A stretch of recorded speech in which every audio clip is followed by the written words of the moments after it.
Hello everybody, thanks for coming to my demo today. I'm going to show you how to provision a WordPress website from scratch using Azure Service Operators and Kubernetes.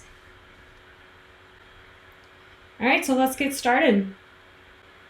As you can see right now, we already have Azure Service Operators running in my namespace Azure Operator Systems. And I already have a resource group created for our demo named ASO WordPress Demo Resource Group.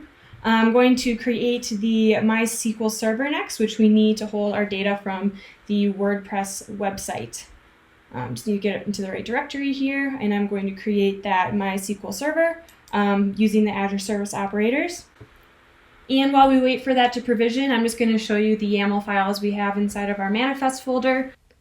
We also are creating a MySQL database, a MySQL firewall rule. We already created our resource group, and we will also be creating an app insights. So let's go back and see if our MySQL server has been successfully created. It does take about 20 minutes for it to provision in Azure, so in the meantime you can enjoy this cute video of some golden retriever puppies.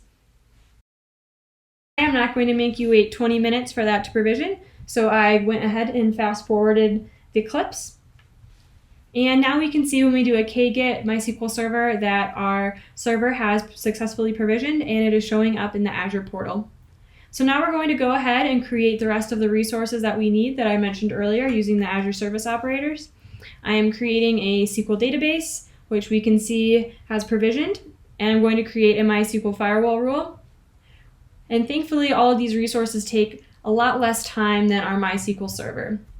And finally, I am going to create an App Insights instance as well. And now that we have everything that we need for our WordPress website, I want to show you one last YAML file. This is our deploy.yaml, and there's a couple environment variables I want to show you inside of this. We have our WordPress DB host name, which connects our MySQL server instance with our host and port included. It also sets our SQL database name, as well as our database user, and connects our username and password from the secrets of MySQL server. At the bottom, you can see that we are also connecting to some persistent volume claims, and we need those to also host our data inside of WordPress. We have one for MySQL and one for WordPress, and those are deployed when we do our kdeploy YAML. Okay, great. Now let's deploy our WordPress instance with all of our Azure Service Operator resources we created. I did a kapply deploy, and now we can see our deployments. We have our ASO WordPress demo, which is showing available, and our pod is running with our demo inside of it. So I'm going to port forward this into localhost 8080 so we can go ahead and view our WordPress page. And now we can see that we have WordPress running using Kubernetes and MySQL server. I am going ahead and putting in just a title for our website, a password, and my credentials with my email address. And I'm installing WordPress, and I am logging in to use the website. I'm going to do some fast forwarding so you don't have to watch me create a whole website. But in case you haven't heard of a game that Nintendo recently created called Animal Crossing, it is a lovely little game. You should definitely check it out. So I am creating my WordPress website to show you my island. I'm creating 3 pages inside of here, one for each part of my island: bag end, the party tree, and the green dragon. And here is my WordPress website. So here you can see this is bag end, where my house is in the game. I designed my island to look just like Hobbiton in real life. Here is the party tree. Got a nice little music area, the tree itself, and a good old place for hobbits to eat a bunch of food. And then lastly, here's the green dragon, where you can drink all the ales your heart desires. And here's the map of the island and just some other little fun things. Hope you enjoyed seeing the Shire tour. Now I'm going to open MySQL Workbench so we can see all of the data that we just added onto the WordPress website. So I'm going to copy over my credentials from MySQL Server, and this is on the Azure portal. I'm just copying over my host name and my port here, and I'm also going to copy over the username and password from our MySQL server.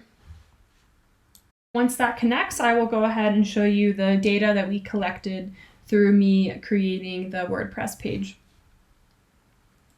So I'm going to go ahead and go into my Table Explorer and click on the database. And inside of tables, we can see WordPress posts. And that is going to show us the data from the posts I made.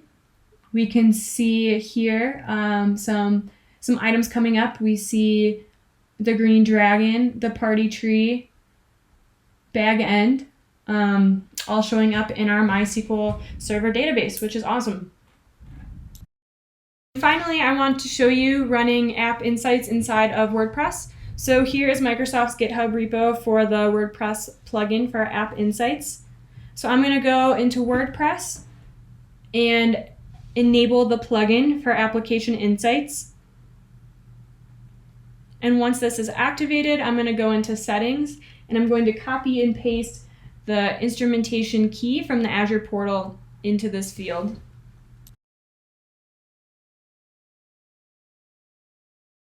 So once we have our instrumentation key copied and pasted, we are going to go into the application dashboard. And once we are here, we'll be able to see different pieces of information like usage, reliability, responsiveness. So I'm going to go back to our WordPress site so we can have a new user click through it and we can see some new data coming through on Application Insights. So if I go back now to the website, we can see under browser we have some new load time breakdown. You can customize this dashboard to whatever metrics you want to see. And with that, that concludes my demo for creating a WordPress website using Kubernetes through the Azure Service Operator. Thank you so much.